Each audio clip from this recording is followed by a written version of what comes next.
بسم الله الرحمن الرحيم. تبارك الذي بيده الملك وعلى كل شيء قدير، الذي خلق الموت والحياة ليبلوكم أيكم أحسن عملا، وهو العزيز الغفور الذي خلق 7 سماوات طباقا، ما ترى في خلق الرحمن من تفاوت، فارجع البصر هل ترى من فطور، ثم ارجع البصر كرتين ينقلب إليك البصر خاسئ وعسير، ولقد زينا السماء الدنيا بمصابيح وجعلناها رجوما للشياطين وأعتدنا لهم عذاب السعير، وللذين كفروا بربهم عذاب جهنم وبئس المصير، إذا ألقوا فيها سمعوا لها شيئا يدفور، تكاد تميز من الغيظ كلما ألقي فيها فوج سألهم خزنتها لم يأتكم نذير، قالوا بلى قد جاءنا نذير فكذبنا وقلنا ما نزل الله من شيء إن أنتم إلا في ضلال كبير،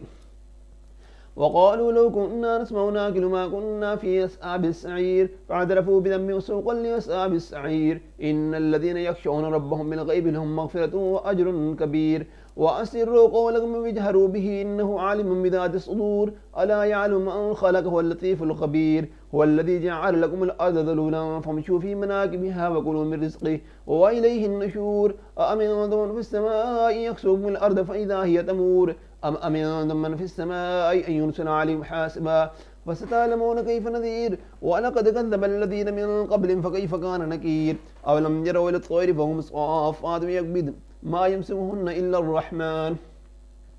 إنه بكل شيء بصير، أمن هذا الذي هو جند لكم ينصركم من دون الرحمن إن الكافرون إلا في غرور، أمن هذا الذي يرزقكم إن أمسك رزقه من لجوا في عتو ونفور، أفمن يمشي مكبا على وجهه يهدى أمن يمشي سويا على صراط مستقيم، قل هو الذي ينشأكم وجعل لكم السمع والأبصار والأفئدة قليلا ما تشكرون، قل هو الذي ذراكم في الأرض وإليه تحشرون، ويقولون متى هذا الوعد إن كنتم صادقين، قل إنما العلم عند الله وإنما أنا نذير مبين، فلما رأوه زلفة سيئت وجوه الذين كفروا وقيل هذا الذي كنتم به تدعون، قل أرأيتم إن أهلكني الله ومن رحمنا فمن يجير الكافرين من عذاب أليم، قل هو الرحمن آمنا به وعليه توكلنا فستعلمون من هو في ضلال مبين، قل أرأيتم إن أصبح ماءكم غورا فمن يأتيكم بماء معين.